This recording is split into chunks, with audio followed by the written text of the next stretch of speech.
அன்பார்ந்த தோழர்களே, என் உயிரின் உயிரான விடுதலை சிறுத்தைகளே, அனைவருக்கும் வணக்கம். நான் நலமுடன் இருக்கிறேன். என்றாலும் மாநாட்டில் வந்த சில தோழர்கள் விபத்திலே சிக்கி ஒரு சிலர் மருத்துவமனையில் சிகிச்சை பெற்று வருகிறார்கள் என்பது கவலை அளிக்கிறது. சென்னையிலிருந்து மாநாட்டுக்கு வந்த தோழர்கள், மாவட்ட செயலாளர் முகிலன் அவருடைய தலைமையில் வந்த தோழர்கள் அச்சரப்பாக்கம் அருகே நடந்த விபத்தில் சிக்கியதில் 20 பேர் காயமடைந்து மேல்மருவத்தூர் மருத்துவமனையிலும் செங்கல்பட்டு மருத்துவமனையிலும் அனுமதிக்கப்பட்டு சிகிச்சை பெற்றார்கள். அவர்களில் பலர் இப்போது சென்னை ராஜீவ்காந்தி மருத்துவமனையில் அனுமதிக்கப்பட்டிருக்கிறார்கள். இன்றைக்கு நேரிலே அவர்களை சந்தித்து ஆறுதல் கூறினேன். அதேபோல அன்றைக்கு முதல் நாள் மாநாட்டு திடலுக்கு அப்பால் தொழுதூர் அருகே ஒரு விபத்திலே சிக்கியதில் கட்சியின் முன்னணி பொறுப்பாளர் குணசேகரன் காயமுற்று அவரும் மருத்துவமனையில் அனுமதிக்கப்பட்டிருக்கிறார். அவரையும் சந்தித்து இன்றைக்கு ஆறுதல் கூறினேன். நம்முடைய மாநாட்டுக்காக வண்டி ஓட்டி வந்த ஓட்டுநர் வந்தவாசியை சார்ந்த கிருபானந்தம் கட்சியை சாராதவர். அவர் அச்சிரப்பாக்கத்திலே நடந்த விபத்திலே படுகாயமுற்று மருத்துவமனையில் அனுமதிக்கப்பட்ட நிலையில் காலமாகிவிட்டார். மிகுந்த துயரமளிக்கிற ஒரு செய்தி. அதேபோல மாநாடு முடிந்த பிறகு உளுந்தூர்பேட்டை அருகே ஆர்ஆர் குப்பத்தை சார்ந்த தம்பி ஜெயராமன், அவர் விடுதலை சிறுத்தைகளின் பொறுப்பாளர், அவர் இருசக்கர வண்டியிலே சென்றபோது அவரும் விபத்திலே சிக்கி காலமாகிவிட்டார். 2 பேர் உயிரிழக்கும் நிலை, 20 பேர் படுகாயமுற்று சிகிச்சை பெறும் நிலை மிகுந்த கவலை அளிக்கிறது.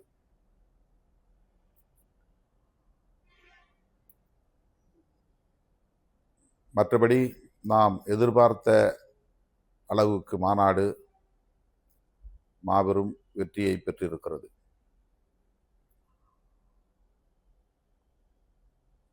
லட்சக்கணக்கில் சிறுத்தைகள் திரண்டு வந்து உரிய நேரத்தில் திடலுக்கு வந்து மாநாட்டை வெற்றி பெற செய்த அனைவருக்கும் என்னுடைய நன்றியை உரித்தாக்குகிறேன். எத்தனையோ பல மாநாடுகளை நாம் நடத்தியிருக்கிறோம். லட்சக்கணக்கில் சிறுத்தைகள் பங்கேற்ற மாநாடுகள் இதுவரையில் எந்த மாநாட்டிலும் இல்லாத அளவுக்கு இந்த முறை மேடையில் ஆயிரக்கணக்கான தோழர்கள் குவியும் நிலை ஏற்பட்டுவிட்டது. அதற்கு முக்கியமான 2 காரணங்களாக நான் பார்ப்பது, ஒன்று, புதிதாக நியமனம் செய்யப்பட்ட மாவட்ட செயலாளர்கள் மற்றும் மண்டல பொறுப்பாளர்கள் அனைவரையும் நான் மேடையில் அமர வைப்பது என்று பெரிய மேடையை கட்டமைத்தோம். அத்தனை பேரையும் மேடையில் அமர வைத்து பார்க்க வேண்டும் என்று நான் ஆசைப்பட்டேன். மேடை அமைப்பாளர் விஸ்வநாதன், தலைவர்கள் அமர்வதற்கு தனி மேடையும், மாவட்ட பொறுப்பாளர்கள் அமர்வதற்கு இருபக்கமும் தனித்தனி மேடைகளும் தான் முதலில் அமைத்தார். நான் இடையிலே அதை போய் பார்த்தபோது அப்படி தனித்தனியே என்னிடமிருந்து வெகு தூரத்தில் அவர்களை அமர வைக்க வேண்டாம், நான் எந்த மேடையில் அமர்ந்திருக்கிறேனோ அதே மேடையில் அவர்களும் அமர வேண்டும், அதற்கு ஏற்ப ஒரே மேடையாக மாற்றி அமையுங்கள் என்று சொல்லியிருந்தேன். ஆக 3 மேடைகளாக இருந்ததை மாற்றி ஒரே மேடையாக 150 அடி நீளம், 80 அடி அகலம் என்கிற வகையில் மேடையை மாற்றி அமைத்தார். நான் அமர்ந்திருக்கும் அதே மேடையில் அத்தனை பேரும் அமர வேண்டும் என்று நான் ஆசைப்பட்டு ஒரே மேடையில் எல்லோரையும் அமர வைத்ததால் ஒவ்வொரு மாவட்ட செயலாளரோடும் பலர் மேடையில் ஏறும் நிலை ஏற்பட்டுவிட்டது. மாவட்ட செயலாளர்களுக்கு அடையாள அட்டை வழங்கப்பட்டது. அவர்கள் மட்டும்தான் உள்ளே வர வேண்டும் என்று.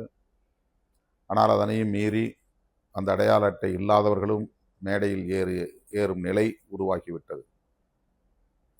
மண்டல பொறுப்பாளர்களும் அப்படி தங்களோடு பலரை அழைத்து வந்ததனால் மேடையில் நாம் போட்டிருந்த இருக்கைகளின் எண்ணிக்கையை விட அதிகமாக சுற்றிலும் நிற்கும் நிலை உருவாகிவிட்டது. இரண்டாவது, அந்த மாபெரும் திரளுக்கு இடையிலே நான் நடந்து சென்று சிறுத்தைகளை பார்த்து வணக்கம் சொல்லிவிட்டு கடைசியில் வைக்கப்பட்டிருந்த அம்பேத்கர் சிலைக்கு மாலை அணிவித்து வீர வணக்கம் செலுத்திவிட்டு மேடைக்கு வந்து அமர்வது என்று ஏற்பாடு செய்யப்பட்டிருந்த நிலையில் அதற்கென்று ஒரு நேரம் 7 மணி என்று ஒதுக்கியிருந்த நிலையில் நான் வந்ததுமே நேரடியாக அந்த நடைபாதையில் தமிழ் தேசிய சுடரை ஏந்தி செல்ல வேண்டும் என்று தோழர்கள் கேட்டுக்கொண்டதற்கிணங்க ஒதுக்கிய நேரத்திற்கு முன்னதாகவே செல்லும் நிலை உருவாகிவிட்டது. அப்போது எனக்கு பிறந்தநாள் வாழ்த்து சொல்ல வேண்டும் என்கிற ஆர்வத்தில் இருமருங்கிலும் நின்ற தோழர்கள் அந்த நடை மேடையில் பாய்ந்து ஏறினார்கள். நான் மேடைக்கு திரும்பிய பிறகு அந்த நடைமேடை முழுக்க தோழர்கள் ஏறும் நிலை உருவாகிவிட்டது. திட்டமிட்டவாறு 7 மணிக்கு மேல் நிகழ்ச்சியெல்லாம் முடித்த பிறகு அந்த நடைமேடையில் நடப்பது என்று செய்திருந்தால் ஒருவேளை மேடைக்கு தோழர்கள் வந்து குவியும் நிலையை தடுத்திருக்க முடியும் என்று நான் கருதுகிறேன். ஆனால் நமக்கு வானிலை ஆய்வாளர்கள் சொன்ன கருத்து, நாளேடுகளில் வந்த செய்தி, 5 மணிக்கு மேல் புயல் வீசலாம், மழை பெய்யலாம் என்கிற தகவல். சேலத்தில் நாம் நடத்திய கல்வி உரிமை மாநாட்டின் போது அப்படி மழை பெய்து லட்சக்கணக்கான தோழர்கள் சிதறி ஓடும் நிலை ஏற்பட்டது. என்னால் அந்த மாநாட்டில் பேச இயலாமற் போய்விட்டது. அதுபோன்ற ஒரு நிலை வந்துவிடக்கூடாது என்பதனால் நான் 5 மணிக்கெல்லாம் பேச்சை முடிக்க வேண்டும் என்று கருதியதனால் அந்த அவசரத்தை கையாள வேண்டி வந்தது. இல்லை என்றால் பொறுமையாக மேடையில் நிகழ்ச்சிகளை எல்லாம் முடித்த பிறகு நான் அந்த நடைமேடைக்கு வந்திருப்பேன். ஆக இந்த நடைமேடையை அமைத்ததும் ஒதுக்கியபடி, அதாவது திட்டமிட்டபடி அந்த நேரத்தில் நடைமேடைக்கு வருவதற்கு பதிலாக சற்று முன்னதாகவே வந்ததும் தொண்டர்கள் எனக்கு பிறந்த நாள் வாழ்த்து சொல்ல வேண்டும் என்கிற ஆர்வத்தில் மேடையை நோக்கி வரும் நிலை ஏற்பட்டதாக நான் கருதுகிறேன். மூன்றாவது, இசை நிகழ்ச்சி நடத்துவதற்கென்று தனியே நாம் ஒரு மேடையை அமைத்திருந்தோம். ஆனால் 1 மணிக்கு நண்பகல் வேளையில் அந்த நிகழ்ச்சியை அங்கே தொடங்க சொல்லி நாம் வற்புறுத்தினோம். அது தவறு. அங்கே தனியே ஒரு மேடை போட்டிருந்தாலும் கூட நிழல் கொட்டகையாக அது அமைக்கப்படவில்லை, மேற்கூரை அமைக்கப்படவில்லை. எனவே இசை நிகழ்ச்சியை நடத்திய தோழர்கள் இந்த மேடையிலேயே அமர்ந்து நிகழ்ச்சியை நடத்தும் நிலை உருவாகிவிட்டது. ஆக அவர்களோடு வந்தவர்கள் அந்த நிகழ்ச்சியை ஒட்டி மேடையை பெரும்பகுதியை ஆக்கிரமிக்கும் நிலை உருவாகிவிட்டது. இந்த காரணங்களால் இதுவரையில் நம்முடைய மேடைகளில் ஏற்படாத ஒரு நெரிசல் இந்த முறை ஏற்பட்டு விட்டது. இத்தனை மாநாடுகளையும் வெல்லக்கூடிய வகையில் பல மடங்கு சிறுத்தைகள் திரண்டிருந்தார்கள் என்பதும் முக்கியமான ஒரு காரணம். 5 மணிக்கு மேல் மழை வந்துவிடும் என்று நான் சொல்லி அத்தனை பேரும் 1 மணிக்குள்ளாக வந்து சேர வேண்டும் என்று கேட்டுக்கொண்டதன் அடிப்படையில் எல்லா மாவட்டங்களில் இருந்தும் சற்று முன்னதாகவே மாநாட்டு திடலுக்கு வந்து சேர்ந்தார்கள். வழக்கமாக அருகே இருப்பவர்கள் சற்று தாமதமாக வருவார்கள், நெடுந்தூரத்தில் இருப்பவர்கள் சற்று முன்னதாகவே வருவார்கள். ஆக வருபவர்கள் கலைந்து போவதும் புதிதாக வருபவர்கள் அந்த இருக்கைகளில் அமர்வதும் என்று கடந்த காலங்களில் மாநாடுகளில் வருவதும் போவதுமாக மாநாட்டு அரங்கை நிரப்பிக்கொண்டே இருப்பார்கள். ஆனால் இந்த முறை அத்தனை பேரும் ஒரே நேரத்தில் மாநாட்டு திடலுக்குள் நுழையும் நிலை ஏற்பட்டுவிட்டது. ஆகவே பிறந்த நாள் அன்றைக்கு இந்த மாநாட்டை நடத்தியதும் அத்தனை பேரையும் 1000க்கும் மேற்பட்டவர்கள் அமரும் வகையிலான மேடையை அமைத்ததும் அந்த மேடையை இணைக்கக்கூடிய நடைமேடையை உருவாக்கியதும் இசை நிகழ்ச்சியை அதற்கென்று போடப்பட்ட மேடையில் நடத்தாமல் இந்த மேடையிலேயே நடத்தியதும் மேடையில் எதிர்பார்த்த அளவை விட தோழர்கள் வந்து குவியும் நிலை ஏற்பட்டுவிட்டது. தீர்மானங்களை படிக்க இயலவில்லை, யாரும் உரையாற்ற இயலவில்லை. கரூரில் நடந்தது போல் இங்கு நடந்துவிடக்கூடாது, மக்களை பாதுகாப்பாக வீட்டுக்கு அனுப்பி வைக்க வேண்டும், நெரிசலில் சிக்கி உயிரிழக்கும் நிலை உருவாகிவிடக்கூடாது என்கிற பதற்றமும் எனக்குள் இருந்தது. எனவே ஓரிரு நிமிடங்களில் நான் உரையை நிறைவு செய்து அனைவரும் பாதுகாப்பாக திரும்பிச் செல்லுங்கள் என்று கேட்டுக்கொண்டேன். இன்னும் சில நிமிடங்கள் நான் பேசிக்கொண்டே இருந்திருந்தால் அந்த நெரிசல் எந்த அளவுக்கு போயிருக்கும் என்று கற்பனை கூட செய்து பார்க்க முடியாது. அந்த அளவுக்கு கடல் அலை வீசுவது போல் தோழர்கள் ஒருவரை ஒருவர் தாங்கி பிடித்து தற்காத்து கொள்ளும் போராட்டத்தில் தான் இருந்தார்கள் என்பதை நேரில் பார்த்தவர்கள் உணர முடியும்.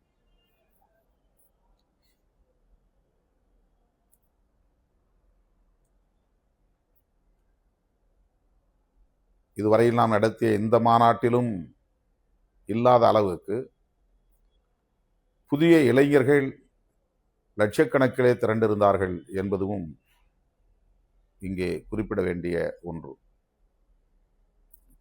20 வயதிலிருந்து 30 வயதுக்கு உட்பட்ட இளைஞர்கள், ஜென்சி என்று சொல்லப்படக்கூடிய அந்த இளைஞர்கள் வழக்கத்திற்கு மாறாக பெருமளவில் இந்த மாநாட்டுக்கு திரண்டு வந்திருந்தார்கள் என்பதும் ஒரு காரணம். அவர்கள் அத்தனை பேரும் என்னோடு அந்த நெரிசலிலும் கூட, மரண பயம் மேலோங்கி இருந்த நெரிசலிலும் கூட என்னோடு படம் எடுத்துக்கொள்ள வேண்டும் என்று அவர்கள் காட்டிய ஆர்வம் எனக்கு அச்சத்தை ஏற்படுத்தியது. பாதுகாப்பாக திரும்பிச் செல்லுங்கள் என்று ஒவ்வொருவரையும் நான் அந்த நெரிசலிலும் கேட்டுக்கொண்டேன். வயது முதிர்ந்தவர்கள், பெண்கள், சிறுவர்கள் என மாநாட்டுக்கு வந்தவர்கள் இந்த நெரிசலில் சிக்கிக்கொள்ளக்கூடாது, மாற்றுத்திறனாளிகள் இந்த நெரிசலில் சிக்கிக்கொள்ளக்கூடாது என்ற கவலை எனக்கு மேலோங்கியதால் 3 நிமிடங்களுக்குள்ளாக எனது உரையை நான் நிறைவு செய்துவிட்டேன். 125 தீர்மானங்கள், தமிழ் தேசியம் என்பது வெறும் மொழி உணர்வு அல்ல, இன உணர்வு அல்ல. அது ஒரு பேரினத்தின் நெடிய வரலாறு.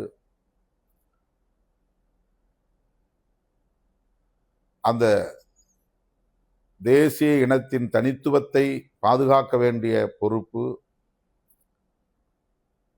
தமிழ் தேசியம் என்கிற கோட்பாட்டில் இருந்துதான் வலிமை பெற முடியும்.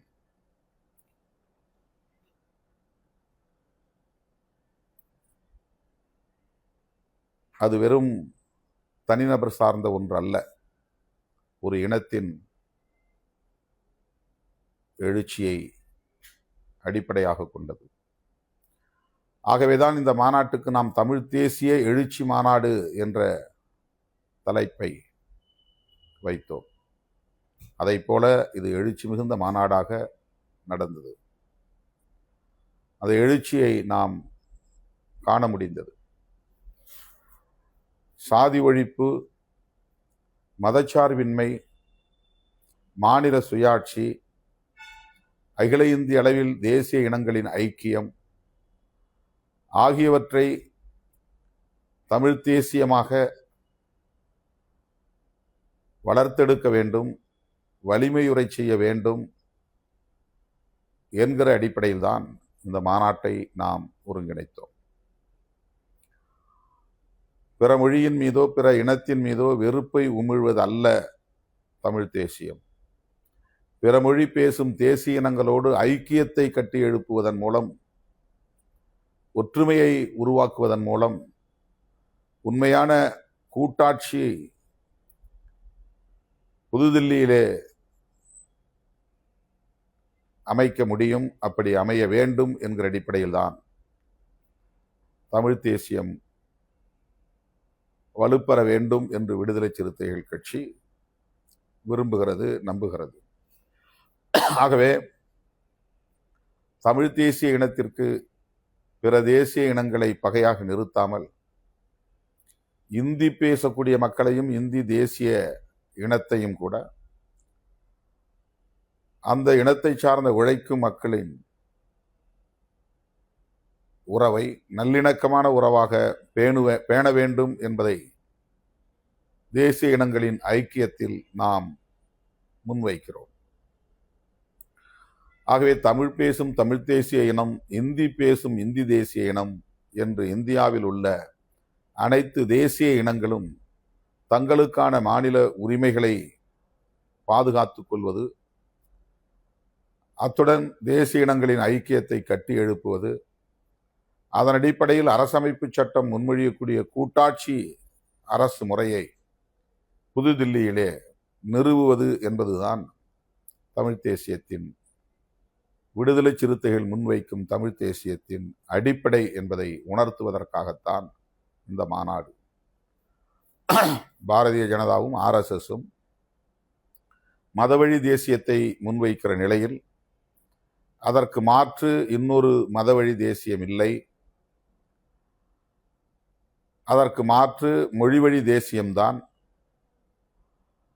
ஒரே நாடு ஒரே ஆட்சி என்கிற முறையில் மாநில அரசுகளே எதிர்காலத்தில் இருக்கக்கூடாது, மாநில கட்சிகள் இருக்கக்கூடாது, மாநிலம் சார்ந்த உணர்வுகள் வலிமை பெற்றுவிடக்கூடாது என்று சங் பரிவார்கள் திட்டம் போட்டு செயல்பட்டு வருகிறார்கள். அவர்களின் இறுதி இலக்கு இந்த மண்ணில் ஒரே மதம்தான் இருக்க வேண்டும், ஒரே கலாச்சாரம்தான் இருக்க வேண்டும், ஒரே கட்சி தான் இருக்க வேண்டும், ஒரே அரசு தான் இருக்க வேண்டும், அது புதுதில்லியில் இருக்கிற அரசு, ஒன்றிய அரசு என்று அனைத்தையும் ஓர்மைத்துவம் செய்கிற, அதாவது பன்மைத்துவத்தை சிதைக்கிற ஒரு செயல் திட்டத்தை வரையறுத்து கொண்டு அவர்கள் செயல்படுகிறார்கள். எனவே பாரதிய ஜனதா முன்வைக்கக்கூடிய RSS உள்ளிட்ட சங் பரிவார்கள் கட்டியமைக்க விரும்புகிற அந்த தேசியவாதத்தை எதிர்த்து மொழிவழி தேசியவாதத்தை உயர்த்தி பிடிக்க வேண்டும். அது ஒரு மாநிலம் மட்டுமே செய்தால் முடியாது. இந்தியா முழுவதும் உள்ள அனைத்து மாநிலங்களும் இந்த கருத்தில் ஒருங்கிணைய வேண்டும். தமிழ் தேசியம் என்பதைப் போல தெலுங்கு தேசியம், மலையாள தேசியம், கன்னட தேசியம், மராட்டிய தேசியம், இந்தி தேசியம் என்று இங்கே மாநில அல்லது மொழிவாரி தேசியம் வலுப்பெற வேண்டும். இந்த தேசிய இனங்களுக்கு இடையிலான ஐக்கியம், ஒன்றிய கூட்டாட்சியை உருவாக்க வேண்டும். ஒரு இனம் நாட்டை ஆளுவது அல்லது ஒரு மதம் நாட்டை ஆளுவது, ஒரு கட்சி நாட்டை ஆளுவது பாசிசத்தை மேலும் வலுப்பெறச் செய்துவிடும். எனவே தமிழ்த் தேசியம் என்பது நம்முடைய தாய்மொழி என்கிற அடிப்படையில் அதன் மீது பற்றுக்கொள்வது,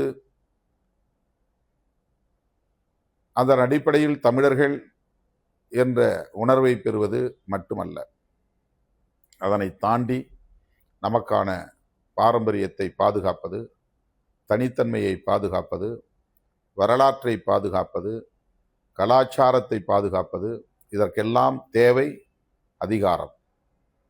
அதிகாரம் டெல்லியில் மட்டும் இருக்கக்கூடாது, சென்னையிலும் இருக்க வேண்டும், பெங்களூரிலும் இருக்க வேண்டும், ஹைதராபாத்திலும் இருக்க வேண்டும், திருவனந்தபுரத்திலும் இருக்க வேண்டும். அந்த அதிகாரம் கிடைக்க வேண்டுமானால் மாநில சுயாட்சி இங்கே வென்றெடுக்கப்பட வேண்டும். ஆகவேதான் விடுதலை சிறுத்தைகள் கட்சி மாநில அரசுகளுக்கு முழு அதிகாரத்தை வழங்கக்கூடிய வகையில் மாநில சுயாட்சியை மீண்டும் மீண்டும் வலியுறுத்துகிறது. ஏற்கனவே மாநில சுயாட்சி மாநாட்டை நாம் நடத்தியிருக்கிறோம். அதே போல தமிழர் இறையாண்மை மாநாட்டை நாம் நடத்தியிருக்கிறோம். தமிழீழ அங்கீகார மாநாட்டை நாம் நடத்தியிருக்கிறோம். இந்த மாநாடுகள் எல்லாம் சொல்லும் செய்தி, மொழிவழி தேசியம் மிகவும் இன்றியமையாத ஒரு தேவை என்பதாகும். ஆகவே நாம் பேசுகிற தமிழ் தேசியம் நம்மோடு இணக்கமாக இருக்க வேண்டிய பிறமொழி தேசிய இனங்களை பகைத்துக் கொள்வதற்காக அல்ல, அவர்கள் மீது வெறுப்பை உமிழ்வதற்காக அல்ல, அவர்களை இந்த அரசியலுக்கு உட்படுத்தி அவர்களையும் மொழிவழி தேசியவாத சக்திகளாக வளர்த்தெடுத்து அதன் அடிப்படையில் எதிர்காலத்தில் தேசிய இனங்களின் ஐக்கியத்தை கட்டி எழுப்புவது என்பதாகத்தான் இருக்க வேண்டும். அந்த அடிப்படையில் நாம் உருவாக்கிய களம்தான் தமிழ் தேசிய எழுச்சி மாநாடு என்கிற களமாகும். இந்த செய்திகளை நான் விரிவாக பேச வேண்டும் என்ற வேட்கையோடு மாநாட்டு திடலுக்கு வந்தேன். ஆனால் மேடை நம்முடைய எதிர்பார்ப்பை மீறி ஆயிரக்கணக்கான தோழர்கள் குவியும் நிலை ஏற்பட்டு மாநாட்டை தொடர்ந்து நடத்த இயலாமற் போய்விட்டது என்பது கவலை அளிக்கிறது. என்றாலும் கூட நம்முடைய இயக்கம் தவிர்க்க முடியாத ஒரு அரசியல் சக்தி என்பதை மேலுறுதி செய்திருக்கிறோம். தேர்தலுக்கு பின்னர் இந்த இயக்கத்திற்கு எதிராக திட்டமிட்ட அவதூறுகள் பரப்பப்பட்டன. உளவியல் ரீதியாக நம்மை பலவீனப்படுத்த பல முயற்சிகள் மேற்கொள்ளப்பட்டன.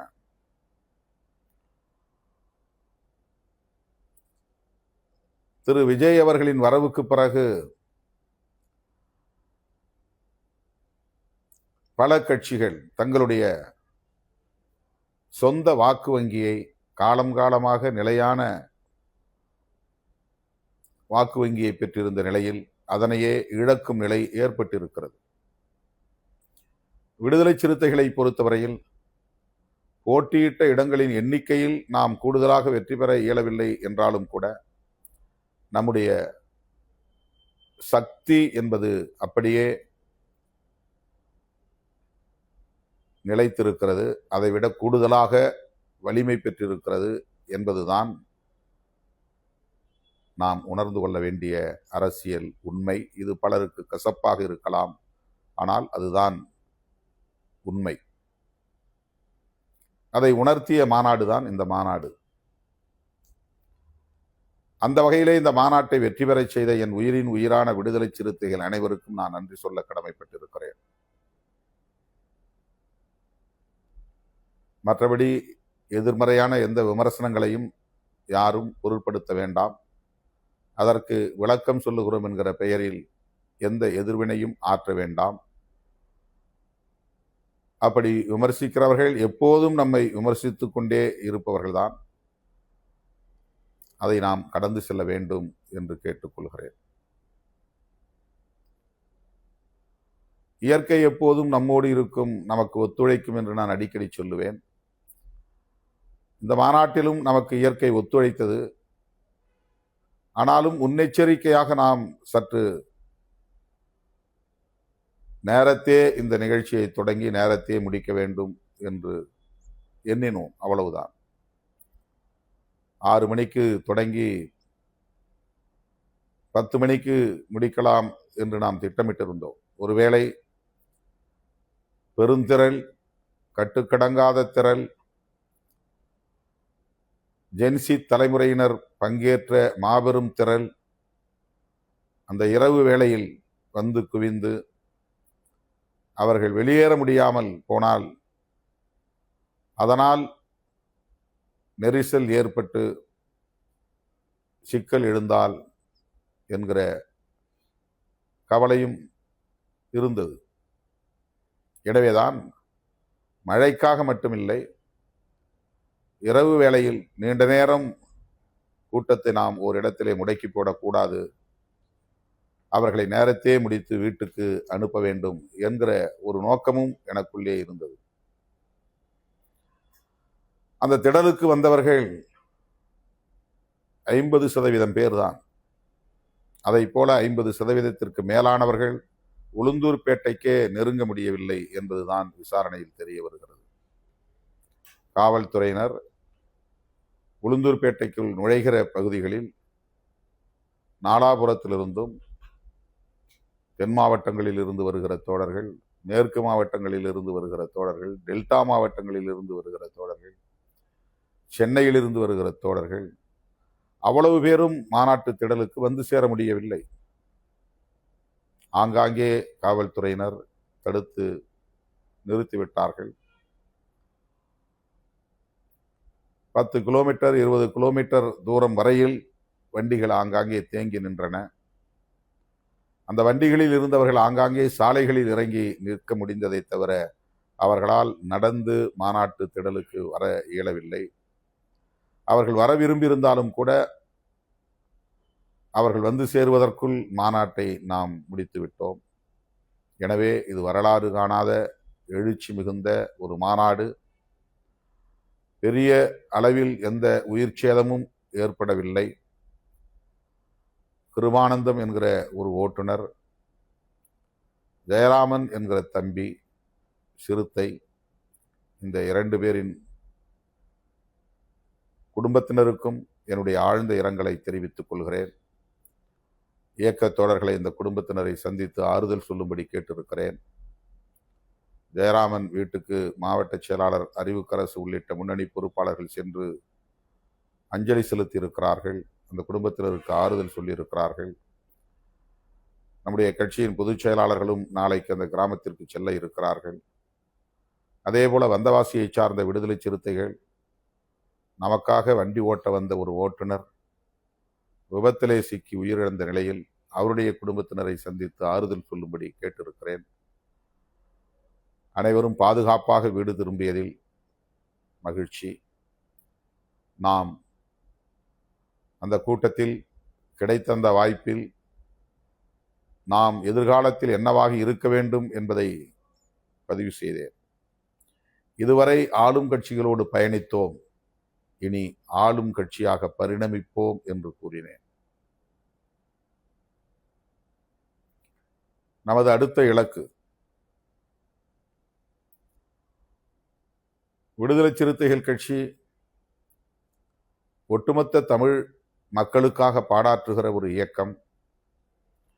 ஈழத் தமிழர்களுக்காக கடந்த 30 ஆண்டுகளுக்கு மேலாக போராடி வருகிற இயக்கம். அண்ணன் மேதகு பிரபாகரன் அவர்களின் வாழ்த்துக்களை பெற்ற ஒரு பேரியக்கம். இந்த மாநாட்டு திடலில் அண்ணன் பிரபாகரன் அவர்களின் வெட்டுருவத்தை நாம் பிரமாண்டமான முறையில் நிறுவியிருந்தோம். தோழர் தமிழரசன் அவர்களின் இந்த மாநாட்டு திடலில் நாம் நினைவு கூர்ந்து அவருக்கு வீர வணக்கம் செலுத்தவும் எண்ணியிருந்தோம். தமிழீழ விடுதலைக்காக ஒரு மாபெரும் சகாப்தத்தை படைத்த அண்ணன் மேதகு பிரபாகரன் அவர்களை நெஞ்சிலே சுமந்து தமிழ் தேசிய அரசியலை நாம் முன்னெடுக்கும் அதே வேளையில் தமிழ்நாட்டில் தமிழ் தேசியம் முகிழ வேண்டும் என்கிற வகையில் தன் உயிரை ஈகம் செய்தவர் தோழர் தமிழரசன். ஆயிரக்கணக்கான பிள்ளைகளுக்கு நான் தமிழரசன் என்று பெயர் சூட்டியது அவருடைய நினைவாகத்தான். பானைக்கு வாக்களிக்க கூடாது என்று தலித் மக்கள் மீது தாக்குதல் நடத்திய பிற்போக்குவாதிகள் இன்னும் இருக்கத்தான் செய்கிறார்கள். அப்படிப்பட்ட நிலையில் அந்த மண்ணில் தோன்றிய ஒரு புரட்சியாளர் தான் தோழர் தமிழரசன். அவர் எடுத்த நிலைப்பாடும் அவர் கையாண்ட வழிமுறையும் ஏற்புடையதாக இல்லாமல் இருக்கலாம். ஆனால் தமிழ் தேசியம் என்கிற கருத்தியலுக்கு தன்னை ஒப்படைத்துக் கொண்டவர். ஆக அவரையும் நினைந்து அவரை பற்றி மேடையில் உரையாற்ற வேண்டும் என்கிற வேட்கையோடு நான் வந்திருந்தேன். மேதகு பிரபாகரன் அவர்களுடைய தமிழீழ விடுதலை தமிழ் தேசியத்திற்கு எவ்வளவு பெரிய ஒரு வலிமையை உருவாக்கி இருக்கிறது என்பதை நாம் அறிவோம். தமிழீழத்தை வென்றெடுக்க முடியவில்லை என்றாலும் கூட தமிழ் தேசிய அரசியலுக்கு அது பெரும் வலிமையை கூட்டியிருக்கிறது. இந்த மாநாட்டில் நாம் 125 தீர்மானங்களை நிறைவேற்ற முன்மொழிந்தோம். ஒவ்வொன்றாக படிப்பதற்கு 20 பேரை தேர்வு செய்திருந்தோம். ஆனால் அவ்வாறு படிக்க இயலவில்லை. அதிலே சில தீர்மானங்களை மட்டும் நான் படித்தேன். அதிலே ஒன்று தமிழ் ஈழம்தான் ஈழச் சிக்கலுக்கான ஒரே தீர்வு என்பதையும் பொதுஜன வாக்கெடுப்பை நடத்த சர்வதேச சமூகம் ஒத்துழைக்க வேண்டும் என்பதையும் குறிப்பிட்டிருந்தோம்.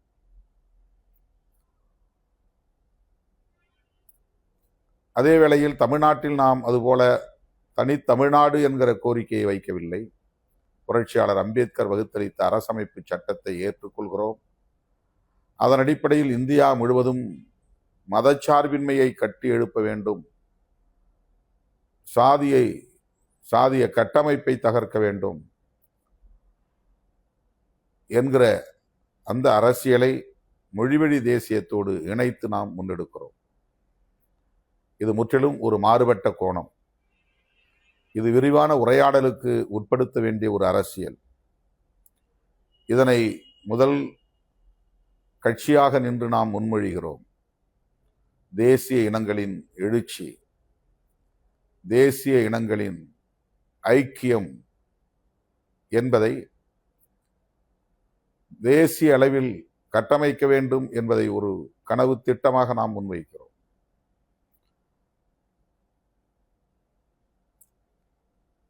இன்றைக்கு தமிழ்நாட்டில் இருப்பதைப் போல பிற மாநிலங்களிலும் கூட மொழி உணர்வு மேலோங்கி இருக்கிறது.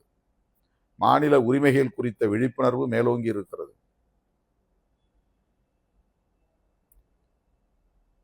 இந்தி பேசக்கூடியவர்கள் பெரும்பான்மையாக இருக்கிறார்கள் என்று சொல்லுவது ஒரு மாயை. வட இந்திய மாநிலங்களில் மைதிலி, போஜ்புரி, கடுவாலி இப்படி பல மொழிகள் இருக்கின்றன. அந்த மொழிகளையெல்லாம் அழித்துவிட்டு அவர்கள் அத்தனை பேரையும் இந்தி வாலாக்களாக மாற்றிக் கொண்டிருக்கிறது சங் பரிவார் அமைப்புகள். அவர்களையெல்லாம் இந்தியை தாய்மொழியாக கொண்டவர்கள் என்று இவர்கள் கட்டாயப்படுத்தி இணைக்கிறார்கள். அவர்களுக்கு இந்தி பேச தெரியும், ஆனால் அவர்களுடைய தாய்மொழி வேறு. மைதிலி என்பது இந்தியோடு கூடிய ஒரு மொழி அல்ல. இந்தி வேறு, மைதிலி என்கிற மொழி வேறு, போஜ்புரி என்பது வேறு, கடுவாலி என்பது வேறு, ராஜஸ்தானி என்பது ஒரு தனி மொழி, பீகாரி என்பது தனி மொழி. ஆனால் இவை அனைத்தையும் அவர்கள் இந்தி என்று சொல்லி இவையெல்லாம் இந்தி பேசும் மாநிலங்கள் என்று கணக்கு காட்டி அந்த மாநிலங்களை எப்படி தம்பயப்படுத்திக் கொண்டார்களோ, அந்த மொழிகளை எப்படி மெல்ல மெல்ல அழித்து வருகிறார்களோ, அதை போல இந்தியாவில் உள்ள எல்லா மொழிகளையும் காலப்போக்கில் அடையாளம் இல்லாமல் சிதைப்பதுதான் அவர்களின் நோக்கம். ஒரே மொழியை பேசும் மக்களாக இந்தியா முழுவதும் எல்லோரையும் மாற்ற வேண்டும் என்பதுதான். ஆக தமிழுக்கென்று இருக்கிற பாரம்பரியத்தை அழிக்க வேண்டும் என்று அவர்கள் வெளிப்படையாக சொல்லாமல் எல்லோரும் இந்தியை கற்றுக்கொள்ளுங்கள் என்று சொல்லுவதன் மூலம் 50 ஆண்டுகளுக்கு பிறகு அல்லது 100 ஆண்டுகளுக்கு பிறகு தமிழ்நாட்டில் இந்தி பேசக்கூடியவர்களே பெரும்பான்மையாக இருப்பார்கள் என்கிற நிலையை உருவாக்குவதுதான் அவர்களின் நோக்கம். இதனை தடுக்க வேண்டும். அவரவர் மொழிக்குள்ள தனித்தன்மையை பாதுகாக்க வேண்டும். அவரவர் மொழி சார்ந்த வரலாற்றை பாதுகாக்க வேண்டும். அந்தந்த தேசிய இனங்களின் கலாச்சாரத்தை பாதுகாக்க வேண்டும். அந்த பொறுப்புணர்வோடு தேசிய இனங்களின் ஐக்கியத்தை கட்டி எழுப்ப வேண்டும். பெரியாரை கன்னடர் என்று சொல்லுவதும் அவர் தமிழர் அல்ல என்று சொல்லுவதும் எங்கே போய் முடிகிறது? அம்பேத்கரும் தமிழர் அல்ல, அவர் நமக்கு தேவையில்லை என்கிற அரசியலுக்கு கொண்டு போய் சேர்க்கிறது. அது மொழி தூய்மைவாதம், இன தூய்மைவாதம் என்கிற பாசிசத்தை நோக்கி நகர்கிறது. இந்த தூய்மைவாதம் பாசிசத்திற்கு இடம் கொடுக்கும் என்பதை நாம் சுட்டிக்காட்டுகிறோம். தனித்தன்மையை பாதுகாப்பது என்பது வேறு, தூய்மைவாதத்தை உயர்த்தி பிடிப்பது என்பது வேறு. நம்முடைய பாரம்பரியத்தை, வரலாற்றை பாதுகாக்க வேண்டும் என்பது வேறு, அதற்காக பிற மொழியை, பிற இனத்தை வெறுப்பது என்பது வேறு. சங் பரிவார்கள் இந்துக்களாக இரு என்று சொல்லுவது பிரச்சனை இல்லை. ஆனால் முஸ்லிம்களுக்கு எதிரான வெறுப்பையும் கிறிஸ்தவர்களுக்கு எதிரான வெறுப்பையும் விதைப்பதுதான் ஆபத்து என்று நாம் சொல்லுகிறோம். இந்துக்களாக மக்கள் இயல்பாக உணர்கிறார்கள், அது மதிக்கப்பட வேண்டும். அதனால்தான் நான் பேசும்போது சொல்லுவேன், இந்து இசம் என்பது வேறு, இந்துத்துவா என்பது வேறு என்று சொல்லுவேன். RSSும் பிஜேபியும் முன்வைக்கிற கோட்பாடு இந்துத்துவா, அது வெறுப்பு அரசியலை அடிப்படையாக கொண்டது. இஸ்லாமியர்களையும் கிறிஸ்தவர்களையும் பகையாக நிறுத்துவது, பாபர் மசூதியைப் போல மசூதிகளை எல்லாம் இடிக்க வேண்டும் என்று சொல்லுவது, இந்தியாவின் பெயரை மாற்ற விரும்புவது, ஒரே மதம் ஒரே கலாச்சாரம் என்கிற கோட்பாட்டை நிலைநாட்ட துடிப்பது, இதுவெல்லாம் இந்து இசத்தில் வராது, ஆன்மீக நம்பிக்கையில் வராது, இந்து கலாச்சாரத்தில் வராது. அது மக்கள் உணர்வு, அது வேறு. இது ஒரு கட்சியின் செயல் திட்டம், இது வேறு. ஆகவே மதத்தின் அடிப்படையில் வெறுப்பை உமிழ்வது எப்படி தப்போ தவறோ, அதைப்போல் மொழியின் அடிப்படையிலும் வெறுப்பை உமிழ்வது கூடாது, அது பாசிசத்தை நோக்கி செல்லும் என்கிற அரசியலை விடுதலை சிறுத்தைகள் கட்சி தமிழ் தேசிய அரசியலின் ஒரு அங்கமாக முன்வைக்கிறது. ஆகவே தமிழ் தேசியத்தின் அடிப்படை கூறுகளாக சாதி ஒழிப்பையும், மதச்சார்பின்மையையும், மாநில சுயாட்சியையும், தேசிய இனங்களின் ஐக்கியத்தையும் முன்வைக்கிறது. இதனை சொல்லும் ஒரு மகத்தான களம்தான் நாம் உருவாக்கிய தமிழ் தேசிய எழுச்சி மாநாட்டு களம். இந்த செய்திகளை சொல்லுவதற்காக தமிழ்நாடு முழுவதும் மாநாட்டு தீர்மானங்களை விளக்கி பொதுக்கூட்டங்களை நடத்துவது என்று நாம் முடிவெடுத்திருக்கிறோம். மண்டல வாரியாக நடக்கிற கூட்டங்களில் மேற்கு மாவட்டம், தெற்கு மாவட்டம், டெல்டா மாவட்டம், வட மாவட்டம், தென் மாவட்டம் என்று ஆங்காங்கே மண்டல வாரியாக ஒருங்கிணைக்கிற கூட்டங்களில் நான் பங்கேற்று உரையாற்ற எண்ணியிருக்கிறேன். தேதி பின்னர் அறிவிக்கப்படும். எல்லா மாவட்டங்களிலும், தொகுதி மாவட்டங்களில் இந்த மாநாட்டு தீர்மானங்களை விளக்கி தோழமை சக்திகளாக இருக்கிற நம்முடைய நட்புறவு சக்திகளை, கூட்டணி கட்சி தலைவர்களை அழைத்து மாநாட்டு தீர்மான விளக்க பொதுக்கூட்டங்களை, அரங்க கூட்டங்களை ஆங்காங்கே தோழர்கள் ஒருங்கிணைக்க வேண்டும் என்று கேட்டுக்கொள்கிறேன். கடைசியாக ஒரு வேண்டுகோள், மாநாட்டுக்கென்று நீங்கள் அளிக்க வேண்டிய நிதியை தலைமைக்கு வந்து ஒப்படைக்க வேண்டும். பெருமளவில் பாக்கி நிற்கிறது. அதை நாம் ஈடு செய்வதற்கு வேறு வழி இல்லை. பல மாவட்ட செயலாளர்கள், மாநில பொறுப்பாளர்கள் மாநாட்டுக்கு நிதியாக வழங்கியதை முன் பணமாக கொடுத்து இந்த வேலைகளை எல்லாம் நாம் செய்து முடித்திருக்கிறோம். ஆகவே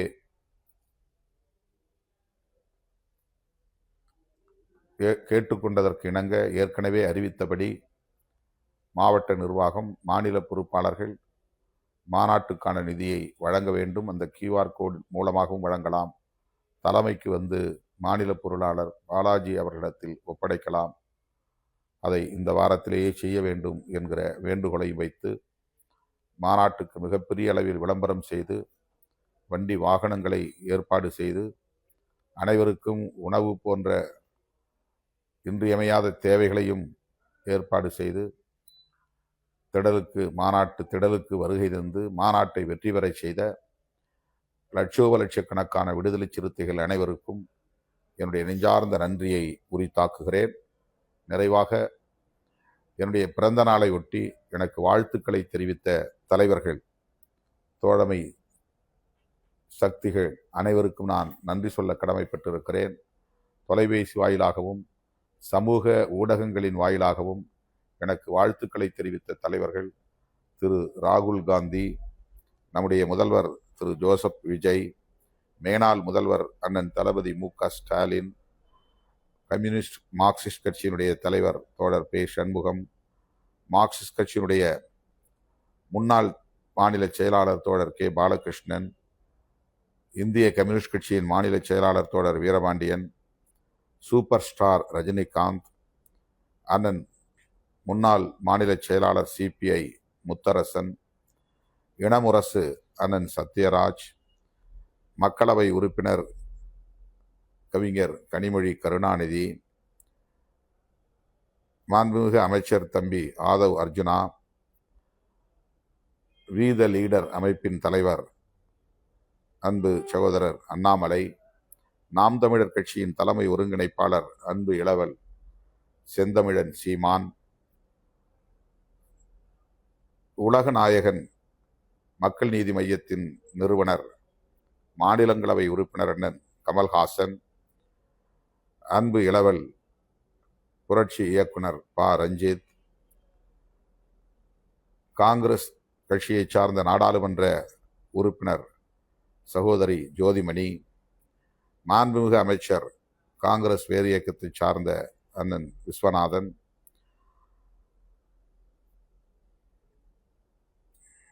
ஜெயலலிதா அம்மையார் அவர்களின் பேரன்புக்குரிய தலைவர், என் மீது எப்போதும் பாசம் பொழியும் அம்மா வி.கே. சசிகலா, மாண்புமிகு அமைச்சர் அருண்ராஜ், முன்னாள் சட்டமன்ற உறுப்பினர் பாமக இரா அருள், இயக்குனர் சீனு ராமசாமி, சட்டமன்ற உறுப்பினர் பாட்டாளி மக்கள் கட்சியை சார்ந்த திருமதி சௌமியா அன்புமணி, தம்பி ஜோஸ் சார்ல்ஸ் மார்டின், மேனாள் நாடாளுமன்ற உறுப்பினர் ஓ.பி. ரவீந்திரநாத், மதிப்பிற்குரிய அண்ணன் மூப்பனார் அவர்களின் அருமை புதல்வர் அண்ணன் ஜி.கே. வாசன், மேனாள் மத்திய அமைச்சர், மேனாள் அமைச்சர் பெருமதிப்பிற்குரிய H.V. ஹண்டே, என் மீது எப்போதும் பாசம் பொழியும் எனது பெருமதிப்பிற்குரிய ஐயா பால பிரஜாபதி அடிகளார், அன்பு இளவல் பசும்பொன் பாண்டியன், சட்டப்பேரவை தலைவர் அண்ணன் ஜே.சி.டி. பிரபாகரன், புரட்சி இயக்குனர் அன்பு இளவல் மாரி செல்வராஜ், பெருமதிப்பிற்குரிய அண்ணன் மேனாள் காங்கிரஸ் தலைவர் KS அழகிரி, கவிஞர் சினேகன், ஷர்மிளா பாலாஜி மற்றும்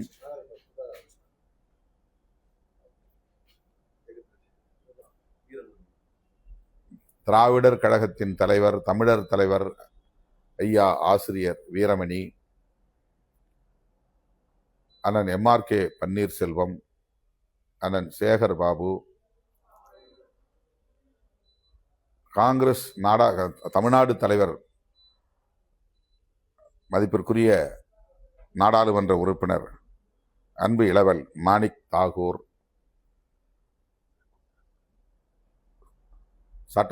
மேனாள் சட்டமன்ற உறுப்பினர் அண்ணன் சாக்கோட்டை அன்பு, பெருமதிப்பிற்குரிய அண்ணன் மக்களவை உறுப்பினர் மேனாள் மத்திய அமைச்சர் ஜெகதரட்சகன், நடிகர் தாடி பாலாஜி, டாக்டர் ஆனந்த், அண்ணன் AC சண்முகம், மறுமலர்ச்சி திராவிட முன்னேற்ற கழகத்தின் தலைவர் பெருமதிப்பிற்குரிய அண்ணன் புரட்சி புயல் வைகோ, மக்களவை உறுப்பினர் துரை வைகோ, அண்ணன் ராஜா சங்கர், அண்ணன் SN ஜெயராமன், அண்ணன் ஜெயமுருகன், தேசிய லீக் தலைவர் அண்ணன் பஷீர் அகமது,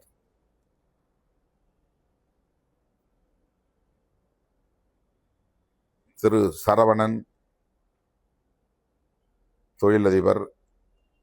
தொழிலதிபர் ராஜன், அமைச்சர் சுற்றுலாத்துறை அமைச்சர் ராஜேஷ்குமார்,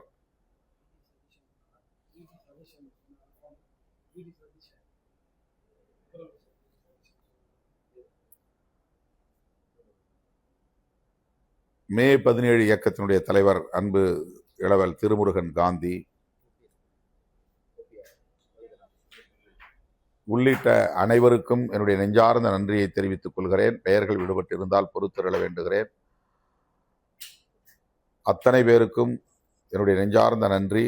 பிறந்த நாள் வாழ்த்து மட்டுமில்லாமல் மாநாட்டுக்காகவும் வாழ்த்துக்களை தெரிவித்த நம்முடைய முதலமைச்சர் உள்ளிட்ட அத்தனை பேருக்கும் மீண்டும் ஒரு முறை என்னுடைய நெஞ்சார்ந்த நன்றியை தெரிவித்துக் கொள்கிறேன்.